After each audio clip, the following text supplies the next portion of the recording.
हरे कृष्णा। आप सभी का हार्दिक स्वागत है आज के भगवद गीता सीरीज़ में। आज हम भक्ति योग का सबसे मुख्य अध्याय भगवद गीता का अध्याय 9 लेने जा रहे हैं, जिसका नाम है परम गुह्य ज्ञान, the most confidential knowledge of भक्ति योगा। तो इसको बहुत ध्यानपूर्वक सुनेंगे, सीखेंगे। पूरा चैप्टर ही बहुत इम्पॉर्टेंट है। ये चैप्टर खासकर बीच में रखा गया है। जैसे ब्रेड के बीच में हम चीज़ स्लाइस लगाते हैं या बटर लगाते हैं, तो वो बीच का बैटर सबसे अच्छा होता है, वो सबसे ज़्यादा टेस्टी होता है। उसी तरह ये जो भगवद गीता का 9वां अध्याय है, पूरी भगवद गीता का जो जैम है ना, वो इसी में छिपा हुआ है। इसीलिए इसको मोस्ट कॉन्फिडेंशियल नॉलेज के नाम से जाना जाता है। तो आइए अपने सत्र का शुरुआत करते हैं मंगलाचरण से। ॐ अज्ञानतिमिरन्धस्य ज्ञानञ्जनशलाकया चक्षुरुन्मिलितं येन तस्मै श्रीगुरवे नमः। श्रीचैतन्यमनोभीष्टं स्थापितं येन भूतले स्वयं रूप कदा मह्यं ददाति स्वपदान्तिकं। वन्देऽहं श्रीगुरो श्रीयुतपदकमलं श्रीगुरुं वैष्णवांश। श्रीरूपं साग्रजातं सहगणरघुनाथान्वितं तं सजीवं साद्वैतं सावधूतं परिजनसहितं कृष्णचैतन्यदेवं श्रीराधाकृष्णपादान् सहगणललिता श्रीविशाखान्वितांश। हे कृष्ण करुणा सिंधो दीनबंधो जगतपते गोपेश गोपिकाकांत राधाकांत नमोस्तुते। तप्त कांचन गौरांगी राधे वृंदावनेश्वरी वृषभानुसुते देवी प्रणमामि हरिप्रिये। वाञ्छाकल्पतरुभ्यश्च कृपा सिन्धुभ्यैव च पतितानां पावनेभ्यो वैष्णवेभ्यो नमो नमः। गुरुवे गौरचन्द्राय राधिकाय तदालये कृष्णाय कृष्णभक्ताय तद्भक्ताय नमो नमः। नमो विष्णुपादाय कृष्णप्रेष्ठाय भूतले श्रीमते भक्तिवेदांत स्वामिनिति नामिने। नमस्ते सारस्वते देवे गौरवाणी प्रचारिणे निर्विशेष शून्यवादी पाश्चात्य जय श्री कृष्ण चैतन्य प्रभु नित्यानंद श्री अद्वैत गदाधर शिवासादि गौर भक्त वृंद। हरे कृष्णा कृष्ण कृष्णा हरे हरे हरे राम राम राम हरे हरे। ओम नमो भगवते वासुदेवाय। ओम नमो भगवते वासुदेवाय। ओम नमो भगवते वासुदेवाय। हरे कृष्णा। एक बार फिर आप सभी का हार्दिक स्वागत है आज के भगवद गीता सीरीज़ में। जैसा कि ये अध्याय का नाम है परम गुह्य ज्ञान, तो वास्तव में इसमें गुह्य ज्ञान छिपा हुआ है। और वो गुह्य ज्ञान क्या है? भक्ति योग। तो अब तक हमने जैसे भगवद गीता के 8 अध्यायों का संस्मरण किया है, उनको अच्छे से समझा है, उनको एसिमिलेट किया है, डिस्कशन किया है। तो उसमें हम लोगों ने पाया कि जो पहला है अध्याय है, प्रथम अध्याय भगवद गीता का, वो बेसिकली भगवद गीता की पूरी भूमिका है, इंट्रोडक्शन है। और अध्याय 2 और 3 उसमें पूरा स्पिरिचुअल ज्ञान का वर्णन किया गया है। बॉडी क्या है, सोल क्या है, मतलब हमारा शरीर क्या है, आत्मा क्या है। शरीर और आत्मा 2 अलग चीज़ें हैं। हमारा शरीर पंचभूत का बना हुआ है, जबकि आत्मा शाश्वत है, अविनाशी है, अव्यय है, अछेद्य है, अक्लेद्य है। वो किसी भी शस्त्र के द्वारा काटा नहीं जा सकता, उसको कभी मारा नहीं जा सकता। तो वो सब हमने अध्याय 2 और 3 में समझा था। और शरीर के बारे में ये जाना था कि शरीर से किस प्रकार विभिन्न कर्म किए जाते हैं। तो वो अध्ययन चैप्टर 2 और 3 में था। और चैप्टर 7 और 8 में हमने जाना कि भगवान की विभिन्न प्रकार की ऐश्वर्यमय शक्ति हैं, और वो जो शक्तियां हैं पराशक्ति हैं, अपराशक्ति हैं। भगवान के जीव जो हैं वो पराशक्ति हैं, और जो भगवान की भूमि, आप, अनल, जल, खम, मनो, बुद्धि, अहंकार, ये जो 8 हैं ये अपराशक्ति हैं। और साथ में ये जाना था कि ये सब जगत जो है वो भगवान ही नियंत्रित करते हैं, सब जगह हैं। तो अध्याय 2 और 3 का जो ज्ञान है ना, जिसको सांख्य योग के नाम से भी जाना जाता है, वो कहलाता है गुह्य ज्ञान। गुह्य मतलब छिपा हुआ ज्ञान। और 7 और 8 चैप्टर में जो हमने सीखा कि भगवान क्या हैं, उनकी विभिन्न शक्तियाँ क्या हैं, और हमको भगवत प्राप्ति के लिए क्या क्या करना चाहिए। तो भगवत प्राप्ति और भगवत ज्ञान, यही चैप्टर 7 और 8 के नाम है। चैप्टर 7 है भगवत ज्ञान और चैप्टर 8 है भगवत प्राप्ति। तो भगवत ज्ञान प्राप्त करके भगवान को कैसे प्राप्त किया जाए, अंत समय में हम भगवान को कैसे स्मरण करें, तो वो जो ज्ञान है वो ज्ञान कहलाता है गुह्यतर ज्ञान। और अब जो हम 9वें अध्याय में पढ़ने जा रहे हैं वो है भक्ति योग, कि वो गुह्य ज्ञान जान के हमें करना क्या है, what should be our activity, that is परम गुह्य ज्ञान। तो पहले समझा गुह्य, फिर समझा गुह्यतर, और अब हम समझने जा रहे हैं गुह्यतम। जैसे क्या होता है, गुड, बेटर और बेस्ट। तो चैप्टर 2 और 3 कैटेगरी में आ गया गुड में, 7 और 8 का ज्ञान आया बेटर में, और अभी हम समझने जा रहे हैं best knowledge, the most confidential knowledge of Shrimad Bhagavad Gita, जो भगवान श्री कृष्ण ने अर्जुन को बताई। तो आइए श्लोक 1 रिसाइट करते हैं। श्री भगवान उवाच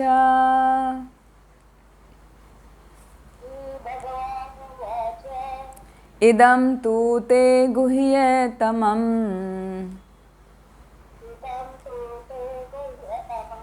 प्रवक्ष्यामि अनुसूयवे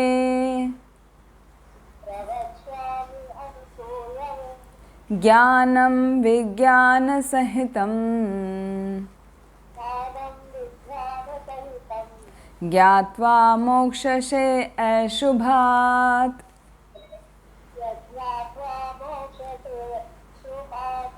थैंक यू माता जी। कोई और इसका ट्रांसलेशन पढ़िए। My dear Arjuna, because you are never envious of me, I shall impart to you this most confidential knowledge and realization, knowing which you shall be relieved of the miseries of material existence. Thank you Prabhu ji. Hare Krishna.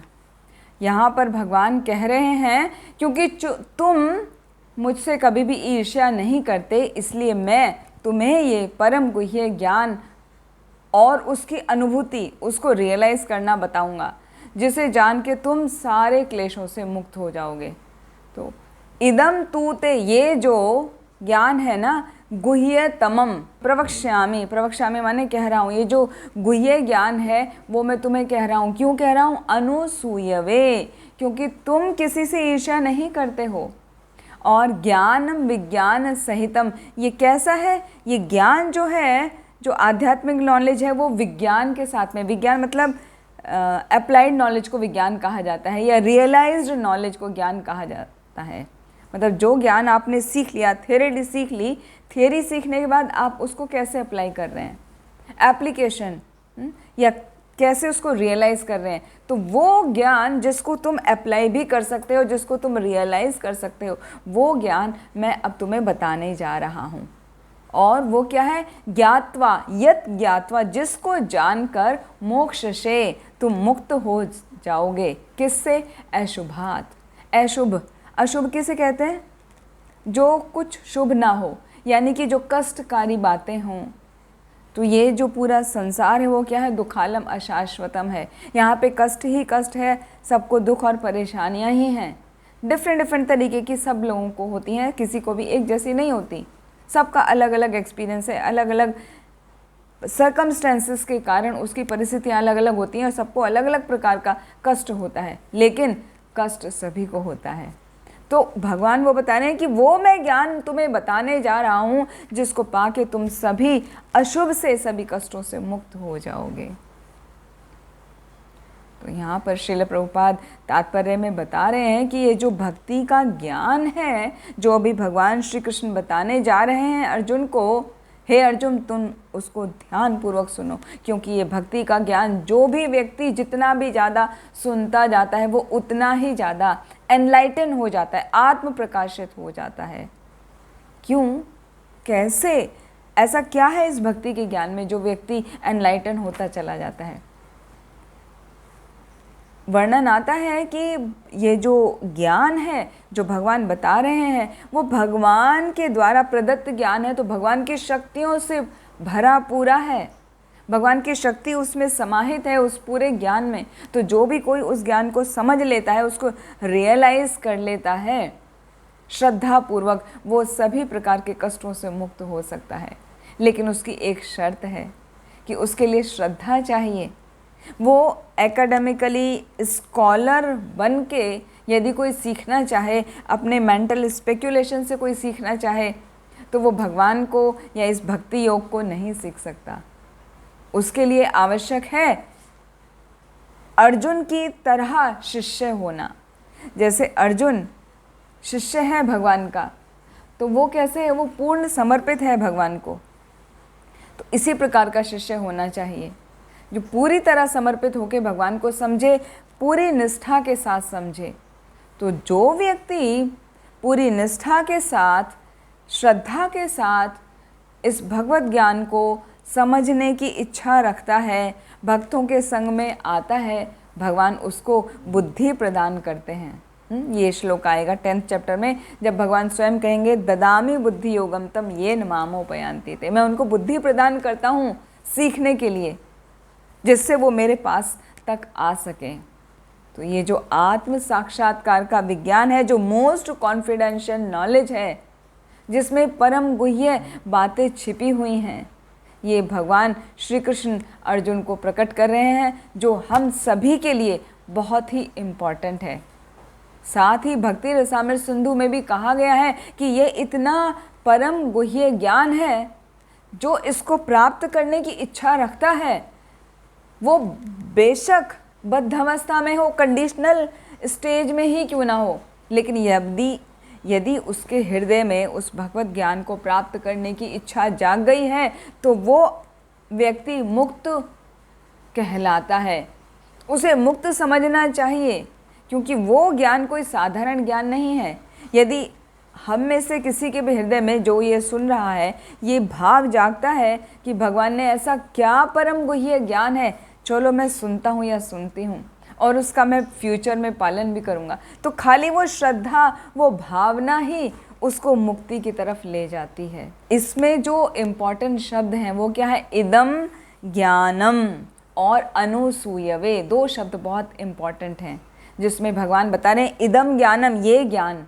तो ये ज्ञान कौन सा है? शुद्ध भक्ति का जो ज्ञान है, वो कई बार बता चुके हैं कि शुद्ध भक्ति क्या है, अन्य अभिलाषिता शून्यम ज्ञान कर्म आदि अनावृतम अनुकूल्येन कृष्ण अनुशीलनम भक्ति उत्तमा। जो भगवान श्री कृष्ण के प्रति सेवा की जाती है, भक्ति की जाती है, वो हर प्रकार के कर्म से, ज्ञान से और हर प्रकार की इच्छा से अनावृत होनी चाहिए। यदि उसके साथ में करते हैं तो वो शुद्ध भक्ति नहीं होती है। और दूसरी बात, ये जो शुद्ध भक्ति है उसको करने के 9 तरीके हैं, 9 प्रोसेसेस हैं भक्ति को करने की। वो क्या है? श्रवणम, कीर्तनम, विष्णु स्मरणम, पाद सेवनम, अर्चनम, वंदनम, दास्यम, सख्यम, आत्मनिवेदनम। These are 9 processes to do bhakti. तो जो भी कोई ये 9 प्रोसेस के द्वारा भक्ति करता है, वो आसानी से उसकी जो चेतना है, जो कॉन्शियसनेस है, वो आध्यात्मिक हो सकती है, स्पिरिचुअल हो सकती है। वो बहुत आसानी से कृष्ण भक्त बन सकता है या शुद्ध भक्त बन सकता है, क्योंकि जब वो ये 9 बातें करता है या 9 में से किसी एक को भी बहुत अच्छे तरीके से करता है, तो क्या होता है, उसका जो चित्त है उसका मार्जन हो जाता है, उसके हृदय के कल्मश शुद्ध हो जाते हैं। और जब हृदय के कल्मश शुद्ध हो जाते हैं तो भगवान का ज्ञान समझने का वो योग्य हो जाता है और उसको आसानी से समझ जाता है। सबसे पहली बात उसे यही समझनी है कि मैं शरीर नहीं हूँ, आत्मा हूँ। तो इससे शरीर से संबंधित बातों पे कम ध्यान देना है और आत्मा से संबंधित बातों पे ज़्यादा ध्यान देना है। लेकिन यहाँ पर एक चीज़ का विशेष कर ध्यान रखना है कि आत्मा तो शरीर के ही अंदर है ना, इसलिए शरीर का भी उचित ध्यान रखना है। उचित ध्यान जिससे आप भक्ति कर सकें। यदि आप शरीर का उतना भी उचित ध्यान नहीं रखेंगे तो आप भक्ति भी नहीं कर पाएंगे। ये सबसे इम्पॉर्टेंट बात है, क्योंकि यहाँ पर बार बार ये बताया जाता है कि वी आर नॉट बॉडी, तो we should not take care of body. This is a wrong concept. We should take care of our body because in this body your soul is there. Your soul works, मतलब आपकी जो आत्मा है वो इसी शरीर के द्वारा कार्य कर रही है ना, इसलिए शरीर का ध्यान रखना बहुत ज़रूरी है। लेकिन शरीर से हमें हमारी जो इंद्रियां हैं उनकी तृप्ति नहीं करनी चाहिए। शरीर से ज्ञान अर्जन करना चाहिए, शरीर को भगवान की विभिन्न सेवाओं में लगाना चाहिए। तो वो ही ज्ञान मुख्य यहाँ पर है जो इसको परम ज्ञान कहा गया है, परम गुह्य ज्ञान कहा गया है। तो इसको हम एक एक बातें सीखते जाएंगे डिटेल में। पूरे चैप्टर में एक एक श्लोक बहुत इम्पॉर्टेंट है। दूसरा शब्द इस श्लोका का है इम्पॉर्टेंट, अनुसूयवे। भगवान कह रहे हैं ना, मैं तुम्हें बता रहा हूँ बिकॉज अनुसूयवे, क्योंकि तुम किसी से ईर्ष्या नहीं करते। अनुसूया वर्ड का मतलब होता है ईर्ष्या करना। तो तुम कभी भी किसी से ईर्ष्या नहीं करते, इसीलिए मैं तुम्हें ये बता रहा हूँ। जनरली क्या होता है, बड़े बड़े लोग भी भगवत गीता पढ़ते हैं या भगवत गीता के ऊपर डिफरेंट टिप्पणियाँ लिखते हैं, लेकिन यदि वो भगवान कृष्ण को नहीं मान रहे हैं, वो खाली कर्म योग पे फोकस करके लिख रहे हैं या ज्ञान योग पे फोकस करके लिख रहे हैं और भगवान कृष्ण के अस्तित्व को स्वीकार नहीं करते, इसका मतलब उनके मन में ईर्ष्या है भगवान श्री कृष्ण के प्रति। तो ऐसा व्यक्ति जिसके मन में भगवान कृष्ण को नहीं मानता, उसके मन में ईर्ष्या है और ईर्ष्यावश वो भगवान को कभी भगवान नहीं स्वीकार करता, तो ऐसा व्यक्ति कभी भी भक्ति नहीं कर सकता। जनरली हमने देखा है, आप सभी ने भी देखा होगा कि लोग बाग विभिन्न पंच उपासना, जिसको पंचोपासना कहा जाता है, उसमें लगे रहते हैं। तो कोई देवी का भक्त होता है, कोई सूर्य नारायण का भक्त होता है, कोई गणपति का भक्त है, कोई शिव जी का भक्त है और कुछ विष्णु के भक्त हैं, विष्णु लक्ष्मी नारायण के भक्त हैं।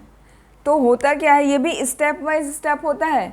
या तो कोई व्यक्ति बिल्कुल ही नास्तिक होता है कि हम भगवान को मानते ही नहीं, ठीक है। दूसरा स्टेज है कि भगवान को, भगवान की शक्ति को मान रहे हैं कि ये सब जो है कंट्रोल कर रही है देवी, भगवान की माया शक्ति जो है। देवी ही ऐशा गुणमयी मम माया दुर्त्यया, भगवान खुद कह रहे हैं ना, ये जो शक्ति है वो मेरी ही देवी शक्ति है जो इस जगत को पूरा कंट्रोल करके रखती है। तो नास्तिक से बेटर हैं देवी के भक्त, जो देवी को मानते हैं, भगवान की उस माया शक्ति को मानते हैं, कंट्रोल और उसकी पूजा करते हैं।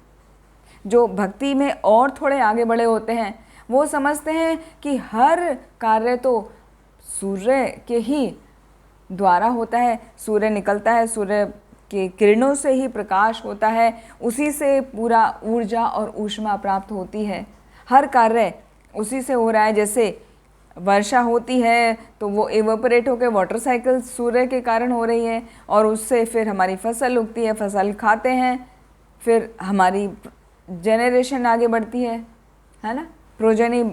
तो इस प्रकार से कुछ लोग सूर्य नारायण की ही पूजा करते हैं कि सब कुछ उन्हीं से प्राप्त है।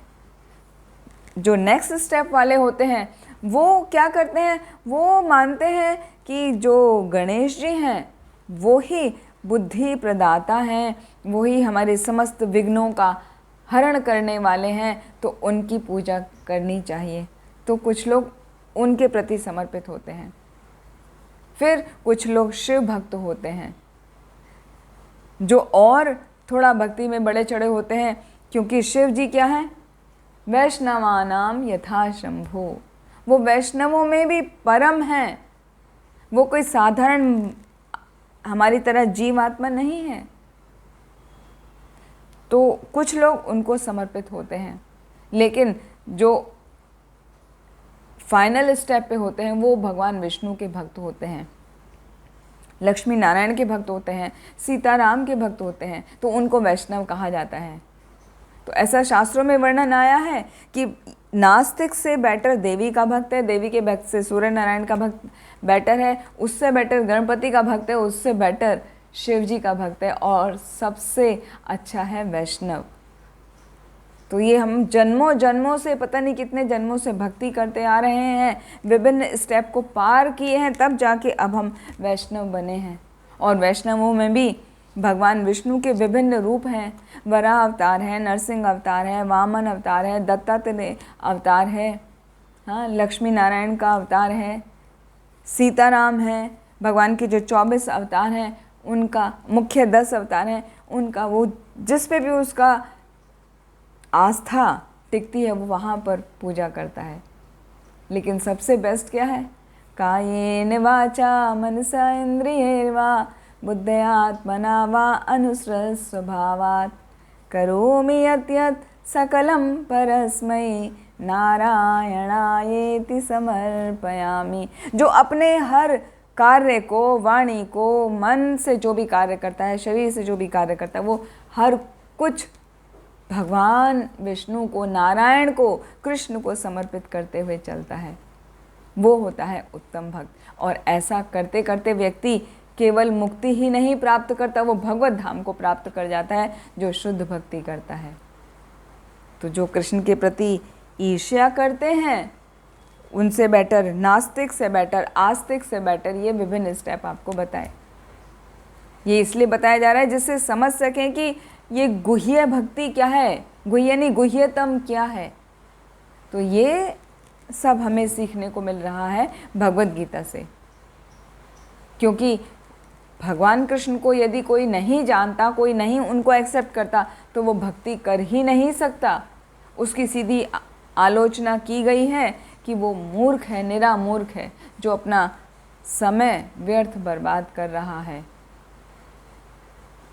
लेकिन वो भी स्टेप वाइज धीरे धीरे आएगा, ऐसा नहीं है कि वो बिल्कुल ही व्यर्थ उसका जीवन है, वो धीरे धीरे एक एक स्टेप करके आएगा। अब अगले श्लोक में बताया गया है कि शुद्ध भक्ति जो है उसमें 8 चीज़ें होती हैं जो बहुत ही इम्पॉर्टेंट हैं। तो वो समझते हैं क्या हैं। श्लोक संख्या 2, राजविद्या राजगुह्यम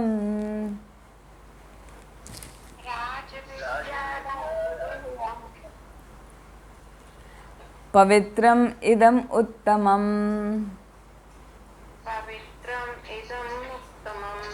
प्रत्यक्षावगमं धर्म्यम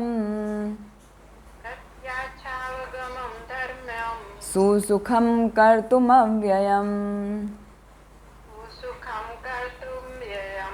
अव्ययम्। थैंक यू माता जी, बहुत सुंदर। मीना माता जी आप ट्रांसलेशन पढ़िए।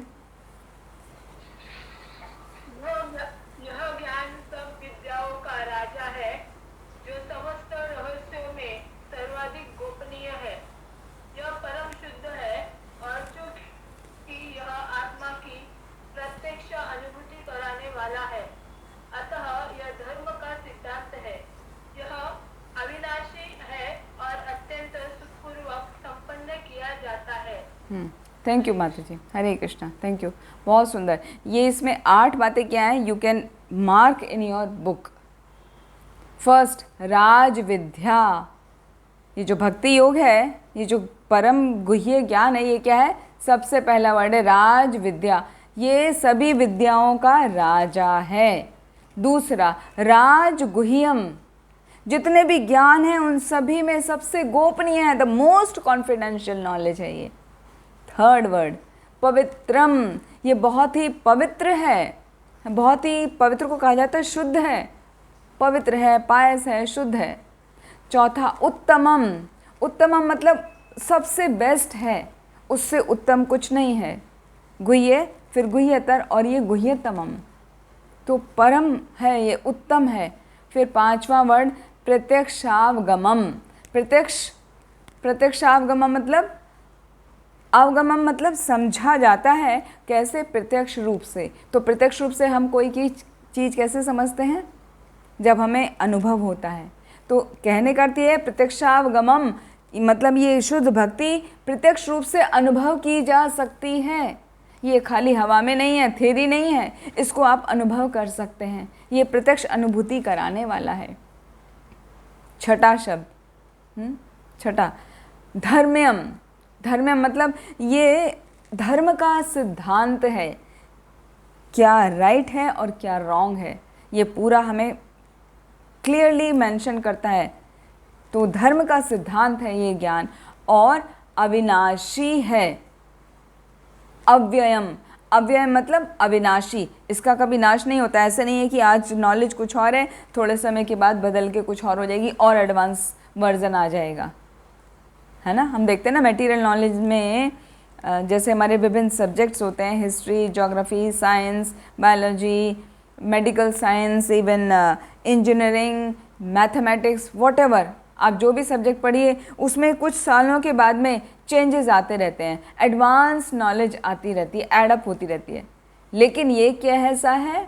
ये अव्यय है, ये अविनाशी है, इसका विनाश नहीं होता, क्योंकि ये परमानेंट है, क्योंकि ये भगवान के द्वारा प्रदत्त है, किसी मनुष्य के द्वारा नहीं, इसलिए अव्यय है, ये परमानेंट है। और सुसुखम, ये जब किया जाता है तो कैसे किया जाता है? सुखपूर्वक किया जाता है। भक्ति को करने में कभी भी कोई कष्ट नहीं होता। ये जो प्रोसेस है बहुत ही आसान है, बहुत सुखपूर्वक किया जाता है इसको।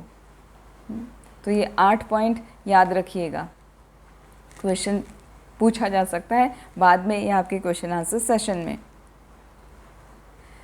तो विभिन्न जो शास्त्र हैं उनके, जैसे विभिन्न शास्त्र दर्शन हैं, उनके जो लेखक हैं, जैसे गौतम मुनि ने न्याय शास्त्र दिया, कणाद हैं उन्होंने पूर्व का वर्णन किया, फिर कपिल हैं उन्होंने सांख्य योग का वर्णन किया, याज्ञवल्क्य ने उन्होंने स्मृति शास्त्र का वर्णन किया, शांडिल्य ने भक्ति सूत्र प्रदान किया हमें, और वैश्वानर ने हमें मीमांसा ज्ञान प्रदान किया। और सबसे लास्ट में आते हैं व्यासदेव जी, जिन्होंने वेदांत सूत्र का वर्णन किया। तो कहने को विभिन्न प्रकार के ज्ञान उपलब्ध हैं, किसी प्रकार के ज्ञान का कोई अभाव नहीं है। लेकिन ये जो भक्ति का ज्ञान है, शुद्ध भक्ति का ज्ञान है, ये क्या है?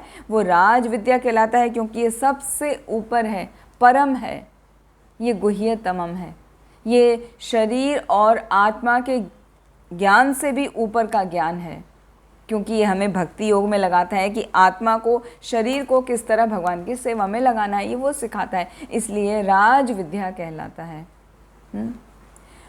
और जब हम ये जान जाते हैं कि आत्मा का जो ज्ञान है वो क्या है, शरीर का ज्ञान क्या है, फिर भी हम दोनों को साथ में लेके ही भक्ति कर सकते हैं, इसीलिए ये राज गुह्य है, राज विद्या है और राजगुह्य है। तो राजगुह्य में जैसे हमने 2nd चैप्टर में पढ़ा था, जो हमारा शरीर है वो नश्वर है, आत्मा का कभी नाश नहीं होता, अंतमंत इमे देहा नित्य सुक्त शरीर नहा, कि आत्मा जो है वो निर्विकार है, अविनाशी है, इटर्नल है, हमेशा रहने वाली है। तो वो सब हमने सीखा।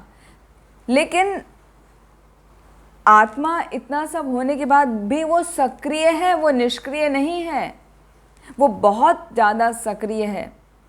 तो आत्मा के विभिन्न कार्य क्या हैं, उन सबको जानने के लिए उनका जो परम ज्ञान है वो यहाँ पर उसको गुह्यतम अंश कहा गया है।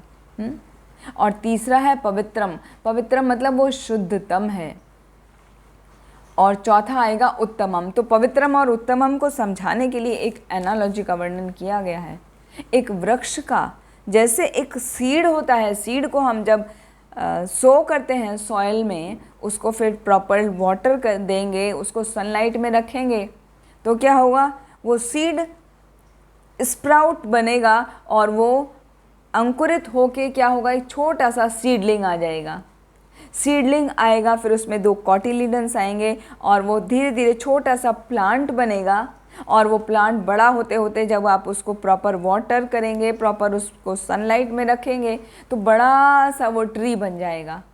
और ट्री बनने के बाद उसमें विभिन्न प्रकार के फ्लावर्स आएंगे, फ्रूट्स आएंगे। तो इसी तरह जो हमारी भक्ति का बीज होता है ना, वो भी जब उसको हम कीर्तन से, श्रवण से सींचते हैं, तो वो भी धीरे धीरे फ्रक्टिफाई हो जाता है, बड़ा होता है और उसमें फल और फूल लगते हैं। तो इस प्रकार बहुत सारी अवस्थाएं होती हैं। लेकिन होता क्या है, हम जो विभिन्न प्रकार के कर्म करते हैं, वो कर्म कुछ अच्छे होते हैं, कुछ बुरे होते हैं, तो उन सब का फल हमें मिलता है। तो समझिए एक ट्री है, ट्री में बहुत सारे फल लगे हैं। सपोज़ मैंगो ट्री है, ये समझिए मैंगो ट्री में बहुत सारे फल लगे, अनगिनत मैंगो आए। तो वो मैंगो क्या है, वो हमारे कुछ अच्छे सकाम कर्म के फल हैं, कुछ अच्छे कर्मों के और कुछ बुरे के। तो जो बुरा है वो खट्टा है, कड़वा है, और जो अच्छा है वो मीठा है। तो जो हमारे पाप कार्य होते हैं वो फल के रूप में यदि आ गए, और कोई ये कहे कि फल जैसे तोड़ लिए हमने और वो फल खत्म हो गए, फिर और नए फल आएंगे, भक्ति में ऐसा नहीं होता। भक्ति में क्या होता है, यदि वो फल आपने तोड़ लिए, मतलब वो फलों को आपने नष्ट कर दिया सकाम कर्म या पाप कर्म के, तो भी वो और नए नए आते रहते हैं।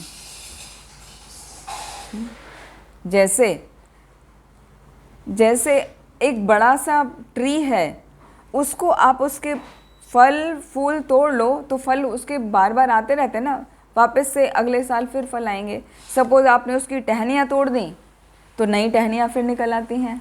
प्रूनिंग करते हैं ना, जैसे कटिंग करते हैं, तो वापस से नई टहनियाँ आ जाती हैं।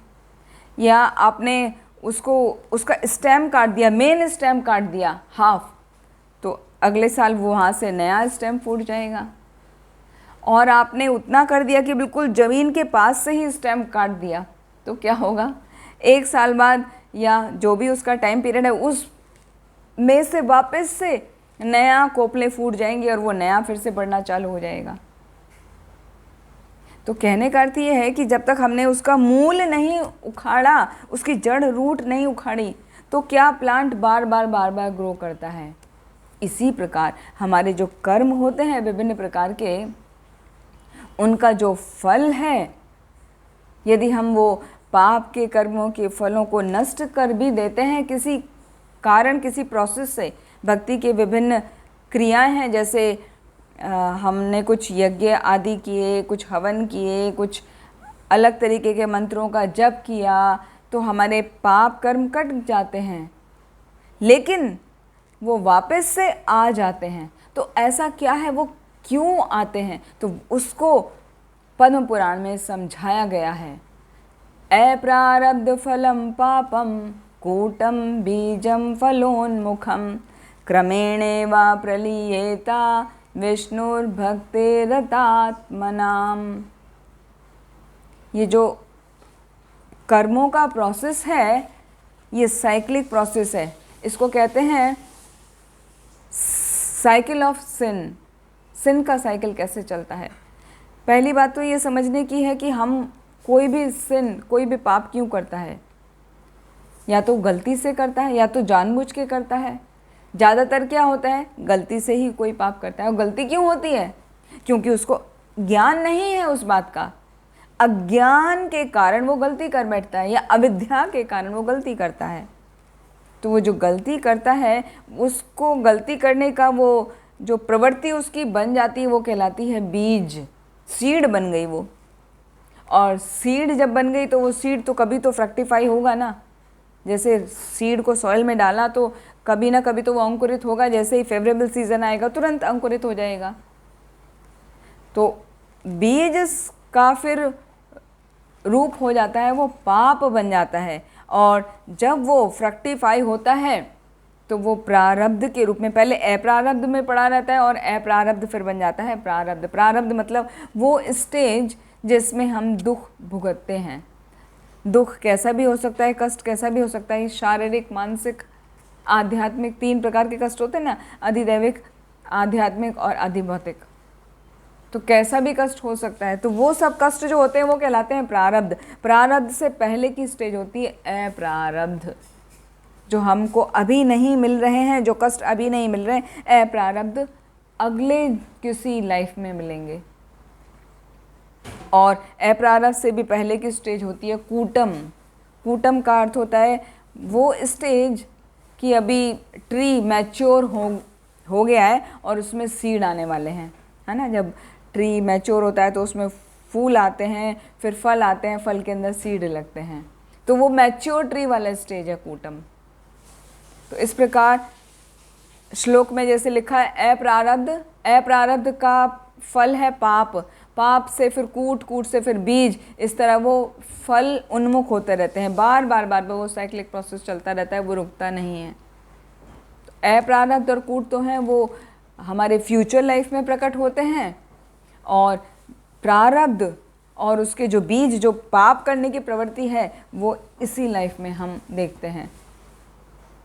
आपको याद होगा हमने पढ़ाया था 3रे अध्याय में, जब अर्जुन पूछ रहा है भगवान श्री कृष्ण से कि बलादेव नियोजितः, कि बार बार कोई व्यक्ति ऐसा लगता है कि उसको पाप करने के लिए धकेला जा रहा है ज़बरदस्ती, कि नहीं तुम पाप करो, पाप करो। उसको ज्ञान है कि मुझे नहीं करना, फिर भी कुछ तो ऐसा है जो मुझे फोर्स कर रहा है। तो ऐसा क्यों होता है? तब भगवान बताते, कामेश क्रोधेश रजोगुण समुद्भवः महाशनो महापापमा विद्येनेम इह वैरिणम, कि वो काम मतलब लस्ट और क्रोध, एंगर, इनके कारण व्यक्ति बार बार बार बार, और रजोगुण पैशन के कारण वो बार बार बार बार गलती करता है, और गलती का फल उसको भुगतना पड़ता है, उसको कष्ट होता है। तो वो करते करते, गलती करते करते, वो ना चाहते हुए भी उसकी ऐसी प्रवृत्ति बन जाती है कि वो फिर से उसी गलती को कर देता है। फॉर एग्ज़ाम्पल, जैसे कोई चोर है, चोरी करते हुए पकड़ा गया, उसको सज़ा मिली, फिर वापस से सज़ा मिल गई, वापस आ गया, फिर वही वो गलती करता है। यहाँ पे एक छोटी सी स्टोरी याद आ रही है, आज बहुत लंबा नहीं लेंगे, जितना होगा उतना लेंगे, लेकिन स्टोरी बिल्कुल सही समय पे याद आई है। एक बार किस तरह हम बताना चाह रहे हैं कि किस तरह पाप करने की प्रवृत्ति इंसान की कभी ख़त्म नहीं होती। एक व्यक्ति था जो चोरी का काम करता था, और वो कुछ साधुओं के संग में आके वो श्रवण करने लगा। ऐसी फ्री टाइम में जाता था तो किसी कथा में बैठ जाता था, तो कथा सुन के उसको क्या लगने लगा, अट्रैक्शन हो गया, आसक्ति हो गई, तो वो बार बार सुनने लगा कथा आके। तो एक बार वो सब लोग गए यात्रा पे, तो वहाँ उसको सीखने को मिला कि चोरी नहीं करना चाहिए, किसी के साथ बुरा कार्य नहीं करना चाहिए, सबका ध्यान रखना चाहिए, सबसे प्रेम से व्यवहार करना चाहिए। वो सब बातें तो उसने सीख ली, समझ ली, लेकिन उसकी प्रवृत्ति नहीं गई। क्या हुआ, जब वो यात्रा में गए तो यात्रा में सभी अपना सामान रखते हैं, ग्रुप में होते हैं तो, और जब ग्रुप में एक हॉल में बड़े से कमरे में, जैसे सराय वगैरह में ठहरते हैं या धर्मशाला में रुकते हैं, तो वहाँ एक एक रूम नहीं होता, बड़ा सा हॉल होता है, वहाँ पे कई लोग एक साथ 10-15 लोग एक साथ रहते हैं। तो वो क्या, अपने सर के पास एक एक बैग रखते हैं, बस सर के पास अपना बैग रखा। ये रियल घटना बता रहे हैं। तो जब सब सो गए, वो भी सो गया, लेकिन उसको तो नींद नहीं आ रही थी, क्योंकि वो तो चोरी करता था ना, उसको रात में ही वो चोरी करता था। तो उसने क्या किया, उसे वो भी याद आ रहा है कि मैंने सुना है चोरी करना बुरी बात है, ये चोरी का काम नहीं करना चाहिए, अपराध है। तो वो अपने आप को कंट्रोल नहीं कर पाया। उसने क्या किया, बैग का सामान खोला, उसका सामान दूसरे के बैग में रख दिया, दूसरे का सामान तीसरे के बैग में रख दिया। ऐसे करके उसने कुछ कुछ सबके बैग से निकाला, जिप खोला और दूसरे बैग में ट्रांसफ़र कर दिया। तो उसने अपने आप को रोक भी लिया कि मैंने चोरी भी नहीं करी, मैंने तो कुछ नहीं लिया ना, लेकिन हेरा फेरी कर दी, इधर का उधर कर दिया, क्योंकि उसकी प्रवृत्ति हो गई थी। सुबह जब सब लोग उठे तो अपने बैग में अपना सामान नहीं उनको मिले, जब ज़रूरत पड़ी अरे मेरा ये सामान का है, वो सामान का है, सब लोग शोर मचाने लगे, वहाँ शोर मच गया कि मेरा ये गायब है, मेरा ये गायब है, और मेरे ये बैग में कहाँ से आ गया एक्स्ट्रा, अरे ये तो मेरा है, तेरे बैग में कैसे आ गया, वो आपस में लड़ने लगे, तूने चुराया होगा।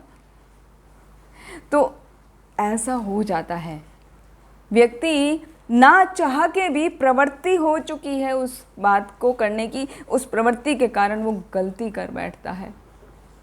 यदि उसको ज्ञान हो भी जाए वो तब भी गलती करता है। तो ऐसी स्थिति से कैसे उबरा जाए, ये तो बहुत मुश्किल है इस स्थिति से उबर पाना। कि हमको ज्ञान हो गया, सबसे पहली बात तो बताई थी, अज्ञान के कारण गलती करता है व्यक्ति। अभी ज्ञान हो गया, ज्ञान होने के बाद भी गलती कर रहा है, तो क्यों? उसका क्या उपाय है? उसका उपाय ये है कि जैसे हमने बताया था, एक ट्री है, ट्री को चाहे आप उसकी डालियाँ काटो, चाहे उसका स्टेम काट दो, चाहे उसको नीचे से पूरा काट दो, उसकी रूट है ना, तो जब तक रूट है वो पनपता रहेगा।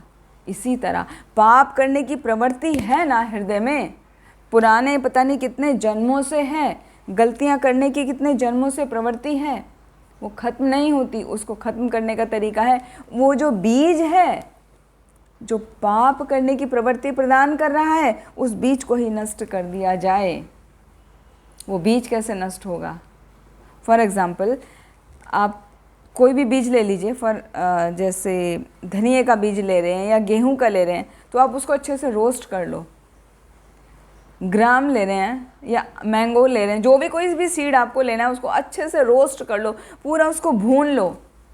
भूनने के बाद आप उसको सॉइल में डालो, कितना ही उसको पानी दो, कितना ही उसको सनलाइट में रखो, प्रॉपर केयर करो, एग्जैक्ट टेम्परेचर उसको दो, एग्जैक्ट अमाउंट ऑफ वाटर दो। क्या वो पनपेगा? नहीं पनपेगा, क्योंकि वो रोस्ट हो चुका है। जो उसके अंदर मटेरियल है वो पूरा अंदर भुन गया, सूख गया, वो ग्रो कर ही नहीं सकता। इसी तरह भक्ति करने से हमारी जो पाप करने की प्रवृत्ति है ना, वो अंदर से पूरी रोस्ट हो जाती है, वो भुन जाती है, वो प्रवृत्ति ही खत्म हो जाती है, तब हम पाप नहीं करते। तो वो भक्ति की प्रोसेस क्या है, किस चीज़ के द्वारा हमें अपने पाप करने की प्रवृत्ति को रोस्ट करना है, उसका है तरीका। हमें निरंतर भगवान के नामों का, पवित्र नामों का जप करते रहना चाहिए। इतनी आदत डालनी चाहिए अपने मन को, इतना ट्रेन करना चाहिए कि हर समय मन में हरे कृष्ण कृष्ण कृष्ण हरे हरे, हरे राम राम राम हरे हरे, ये हर समय चले आपके हृदय में। भले आप कोई भी कार्य कर रहे हो, ऐसा नहीं कि आप कार्य करना छोड़ दीजिए, आप जो भी कार्य कर रहे हैं सब अपने कार्य एज इट इज़ करते रहिए, लेकिन ये कहीं अंदर हृदय में चलते रहना चाहिए। तो वो जब हृदय में अंदर चलता रहेगा ना, तो पाप करने की प्रवृत्ति ही खत्म हो जाएगी, फिर आप आगे गलतियां नहीं करेंगे, क्योंकि मन भगवान के श्री चरणों में लगा है। तो इसलिए ये चीज़ बहुत ज़रूरी है यहाँ पर समझने के लिए। तो इस प्रकार हमारे सारे पाप कर्म आगे के भी नष्ट हो जाएंगे, और आगे के मतलब जो पिछले जन्मों से करते आए ना, तो उनका फल तो और आगे आगे मिलेगा, पता नहीं कितने जन्मों तक मिलता रहेगा, तो वो खत्म हो जाएंगे। और इस जन्म के जो पाप फल हैं, कष्ट हैं, वो कम हो जाएंगे, क्योंकि हमको समझ आ जाएगा कि ये जो अभी कष्ट हो रहा है हमें, वो हमें किस लिए हो रहा है, हमारे पुराने जन्म के कर्मों के ही कारण हो रहा है, उनका रिजल्ट ही हमें मिल रहा है। तो कम से कम अब तो अपना जन्म सुधार लें। 7th चैप्टर में भी पढ़ा था ना, ये शाम त्वंत गतम पापम जनानाम पुण्य कर्मणाम ते द्वंद्व मोह निर्मुक्ता भजन्ते माम दृढ़वतः। जो व्यक्ति मुझे दृढ़ता पूर्वक मेरे नाम को भजता है, जपता है, मेरी सेवा करता है, वो ही मुझे पा सकता है। उसी के सारे पाप जो हैं, जो अनंत काल से वो कई कई जन्मों से करता आ रहा है, वो नष्ट हो सकते हैं। ये शाम त्वंत गतम पापम, और तभी उसके पुण्य, ये शाम त्वंत गतम पापम जनानाम पुण्य कर्मणाम, तभी उसके पुण्य कर्म जागृत होते हैं। जब उसके पाप खत्म होते हैं, पुण्य जागृत होते हैं, तभी भक्ति उसकी फलीभूत होती है। तो इसलिए भक्ति करना सभी के लिए अत्यंत आवश्यक है। यदि हम भक्ति से डरते रहेंगे, भागते रहेंगे, सामान्य जीवन जीते रहेंगे, तो पता नहीं कितने जन्मों तक ये सिलसिला लगा ही रहेगा, जन्म मृत्यु का। तो सबसे अच्छा है भक्ति के कार्यों में लगा जाए, अपने सभी कार्यों को करते करते भक्ति के कार्य किए जाएं। फिर अगला शब्द है यहाँ पे प्रत्यक्षावगमम। प्रत्यक्षावगमम का वर्णन आता है वेदांत सूत्र में, प्रकाशस्य कर्मण्यभ्यासात्। उसका मतलब है कि भक्ति इतनी पावरफुल है, भक्ति की प्रोसेस, कि यदि कोई भक्ति के कार्यों में लगा हुआ भी है तो भक्ति के कार्यों में लगे लगे उसका हृदय शुद्ध हो जाता है। इसका एग्जाम्पल है नारद मुनि। नारद मुनि स्वयं खुद बताते हैं कि पूर्व जन्म में मैं एक दासी का पुत्र था, तो वहाँ तो ना तो मुझे किसी प्रकार की कोई शिक्षा मिली थी, ना तो किसी स्कूल में गया था।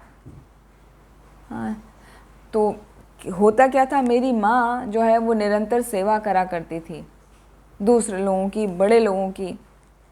और एक बार चतुर्मास का समय आया तो साधु महात्मा जो जाते हैं निरंतर विचरण करते रहते हैं, वो उस समय पर विचरण नहीं करते, वो एक स्थान पर रहकर भक्ति करते हैं।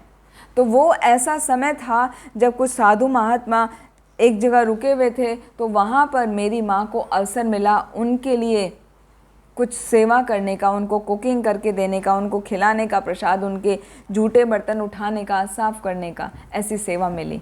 तो मैं अपनी माँ के साथ उनकी सेवा में रत हो गया, और जब कभी माँ सेवा नहीं कर पाती थी तो मैं उनके लिए सेवा करता था।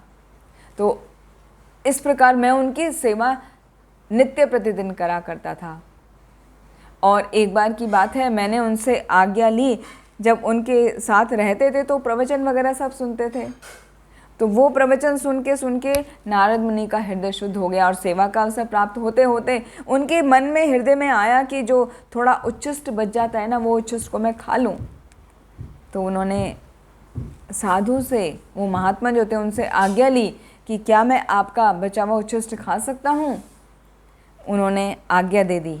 उनका भक्ति भाव देख के, उनकी सेवा देख के कि वो कितना प्रेम पूर्वक ये छोटा बच्चा हमारी सेवा कर रहा है, तो उन्होंने कहा ठीक है, तुम ले सकते हो। तो वो ऋषियों ने, साधु महात्माओं ने उनको आज्ञा दे दी। तो वो क्या करते थे, नारद मुनि नित्य प्रतिदिन उनका उच्छिष्ट खाते थे, उनकी कथाओं जो वो बोलते थे उनका श्रवण करते थे, कीर्तन करते थे, उनकी सेवा करते थे, उनको सर्व करते थे। तो इस प्रकार करते करते करते वो एक दिन भक्ति उनकी तीव्र विकसित हो गई, वो शुद्ध भक्त हो गए। चैतन्य चरितामृत में भी आता है ना, भक्त पद धूलि और भक्त पद जल, भक्त भुक्त अवशेष तीन महाबल। यदि किसी को, किसी भक्त की, शुद्ध भक्त की चरणों की धूलि मिल जाए तो उसको माथे से लगाना चाहिए।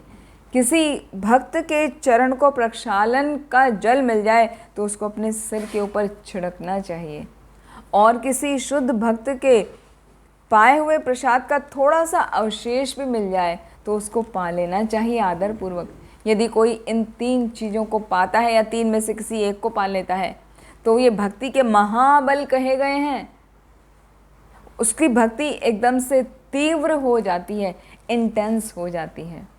तो वही फॉर्मूला यहाँ पर नारद मुनि ने अप्लाई किया। उन्होंने उच्छिष्ट खाई, उनकी सेवा की, और सेवा में उन्होंने पद धूलि भी ली, उनका चरण प्रक्षालन भी किया। तो इस प्रकार वो भक्ति में लग गए। इसको कहा जाता है प्रत्यक्ष अवगमम।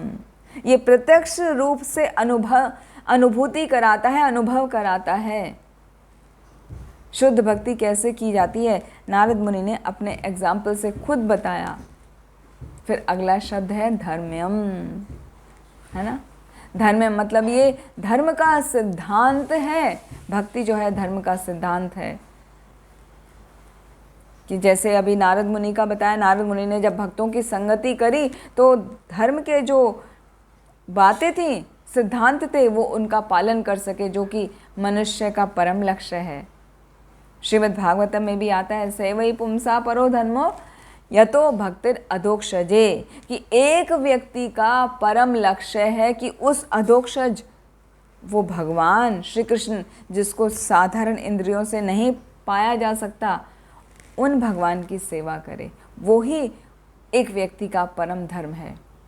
तो ये धर्म का सिद्धांत बताता है ये 9वां अध्याय जो परम गुह्य ज्ञान है। और इस प्रकार वो सुसुखम भी है। सुसुखम मतलब हर प्रकार से सुख प्रदान करने वाला है, शुभदा है, वो सुखपूर्वक किया जाता है।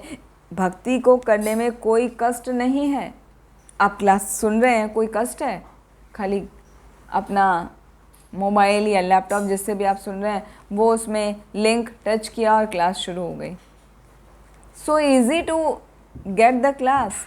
भगवान के बारे में सुनना कितना आसान है, भगवान के कीर्तन को सुनना कितना आसान है।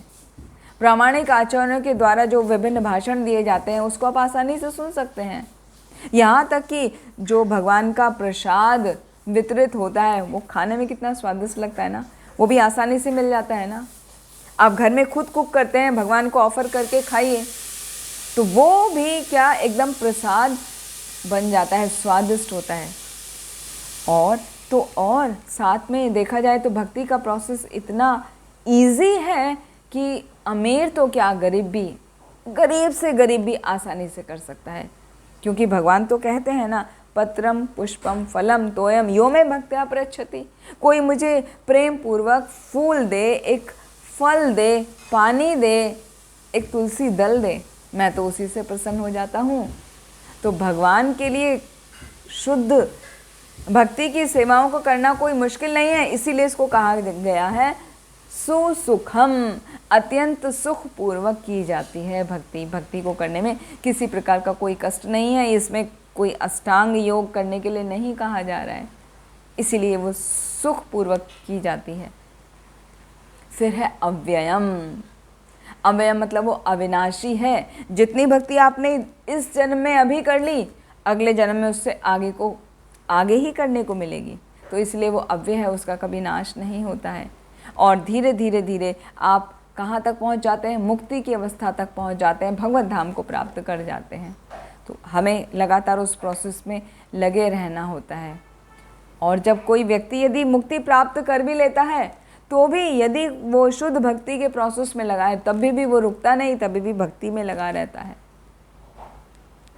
और ऐसी भक्ति करके वो फिर परम धाम जो भगवत धाम कहलाता है उसको प्राप्त करता है। तो इसलिए जो भक्ति योग है वो हर प्रकार से परिपूर्ण है। उसको करने वाला व्यक्ति हमेशा प्रसन्न रहता है। एवं प्रसन्न मनसो भगवत भक्ति योगतः। जो भक्ति की प्रोसेस में लगा है वो हमेशा प्रसन्न रहता है, बिना किसी कठिनाई के सुखपूर्वक उसको किया जा सकता है। तो इस प्रकार हमने 8 शब्दों का डिटेल में वर्णन कर दिया। तो क्या है, एक बार वापस से देखेंगे। ये राज विद्या है, सबसे उत्तम है, परम गुह्य है, इससे गुह्य कोई ज्ञान नहीं है। ये पवित्रता प्रदान करने वाला है, शुभता प्रदान करने वाला है, परम उत्तम है। और इसका अनुभव हम स्वयं भी कर सकते हैं, जैसे नारद मुनि ने अपने उदाहरण से बताया। और ये धर्म का सिद्धांत है, सुखपूर्वक किया जाता है इसको, और इसका कभी क्षय नहीं होता। तो इस प्रकार ये भक्ति योग जो परम गुह्य ज्ञान है 9वें अध्याय का, इसको हम ध्यानपूर्वक सुनेंगे और ज़्यादा से ज़्यादा लोगों को जोड़िए जो इसको सुने और जाने और इसको अपने जीवन में अप्लाई करें। यदि डायरेक्ट नहीं सुन सकते तो YouTube के जो वीडियोस आ जाते हैं आप उनको शेयर करिए, जिससे सभी लाभान्वित हो सकें। ठीक है, तो आज केवल 2 ही श्लोक हो पाए, समय हो गया है। किसी का कोई प्रश्न है तो वो लेते हैं और फिर अगले बार आगे से शुरू करेंगे श्लोक संख्या 3 से। हरे कृष्णा माता जी। हरे कृष्णा। माता जी, ये जो लिखा है कि भगवत गीता में देखा जाएगा वास्तविक भक्ति मुक्ति के बाद प्रारंभ होती है। मतलब मुक्त होने पर जब मनुष्य ब्रह्म पद पर स्थित होता है तो कब होता है? हाँ माता जी बताती हूँ। बहुत सुंदर, आपने बहुत अच्छा प्रश्न किया है। वास्तविक भक्ति मुक्ति के बाद शुरू होती है। ठीक है, ये वाला हमने 7th चैप्टर के श्लोक में सीखा था, आई थिंक 728 में। तेषां त्वन्तगतं पापम जनानां पुण्यकर्मणाम ते द्वंद्व मोह निर्मुक्ता भजन्ते माम दृढ़व्रता। जो कोई भक्ति करता है तो भक्ति करने से पहले क्या है, उसके सारे पाप खत्म हो जाते हैं, पुण्य जागृत होते हैं, तभी वो भक्ति कर सकता है। तो पाप खत्म हो गए, पुण्य जागृत हो गए, उसी अवस्था को मुक्ति की अवस्था कहा जाता है। वही ब्रह्मभूत है। ब्रह्मभूत प्रसन्नात्मा न शोचति न कांक्षति समय सर्वेषु भक्तेषु मद भक्ति लभते पराम। तो जो मुक्ति है, मुक्ति वाली स्थिति भी बहुत ऊंची स्थिति है, वो साधारण नहीं है। कोई व्यक्ति मुक्त हुआ इसका मतलब उसे किसी प्रकार के दुख क्लेश की कोई चिंता नहीं है, उसको कोई दुख क्लेश होता ही नहीं। सपोज कोई आया भी, उसको कुछ किसी ने गाली भी दे दी, बुरा भला कह दिया उसके मुंह पे, तो जो मुक्त अवस्था वाला व्यक्ति होगा उसको फर्क ही नहीं पड़ेगा, क्योंकि उसको पता है ये शरीर को गाली दिया ना, मुझे थोड़ी ना गाली दिया, मैं तो आत्मा हूँ। तो ये स्थिति कहना आसान है, इस पे ये स्थिति आना बहुत बहुत मुश्किल है माता जी। तो यदि किसी की ऐसी स्थिति आ जाए कि कोई कुछ भी कह रहा है, कोई कुछ भी बोल रहा है, उसे फ़र्क नहीं पड़ता, इसका मतलब उसके सभी पाप खत्म हो चुके हैं। अदरवाइज साधारण तौर पे हम देखें, कोई किसी को ज़रा ऊंची आवाज़ करके बोल भी दे ना, डांटे भी नहीं, खाली ऊंची आवाज़ में ही बोल दे, तो ही दूसरे की हालत ख़राब हो जाती है कि मुझे ऐसा बोल कैसे दिया, हिम्मत कैसे हो गई, यहीं पे सुई अटक जाती है। तो इसका मतलब अभी पाप हैं, बहुत सारे पिछले जन्मों के पाप हैं, और इससे ऊपर उठ गए, इसका मतलब पाप खत्म हो गए, अभी मुक्ति की अवस्था आ गई। तो भक्ति तो उससे भी ऊपर बताया गया है। मतलब जब हमारे अंदर ऐसे हो जाए कि कोई मुझे गाली भी दे तो मुझे कोई फर्क ना पड़े जी, तभी जाके ऐसा लगे कि हाँ हाँ मुक्त हो गए। हाँ, तब वो अवस्था को मुक्ति की अवस्था समझा जा सकता है कि अभी मुक्त हो गए। और भक्ति तो उसके भी आगे है, और तो भगवान में ही हर समय लीन रहा जाता है, शुद्ध भक्ति वाली स्थिति। तो हम तो बेसिकली अभी साधना भक्ति कर रहे हैं, उसके आगे फिर साध्य और भाव भक्ति और प्रेम भक्ति तो बहुत आगे की बात है। तो शुद्ध भक्ति जो है वो प्रेम भक्ति की स्थिति है। जब हम भक्ति रसामृत सिंधु पढ़ेंगे ना, वहाँ पर सब क्लियरली समझ में आएगा कि हमारी स्थिति क्या है। हम सभी अभी साधना भक्ति ही कर रहे हैं, विभिन्न प्रकार से साधना कर रहे हैं ना, जो प्रोसेसेस हैं वो सब साधना भक्ति के हैं। तो शुद्ध भक्ति तो बहुत आगे है। तो हम अभी कह सकते हैं मुक्ति की वाली स्थिति में भी शायद अभी दूसरे तीसरे स्टेप पे ही होंगे। ठीक है माता जी? जी, हरे कृष्णा। और किसी का कोई प्रश्न है? नहीं तो फिर बंद करते हैं आज की मीटिंग को यहीं पर।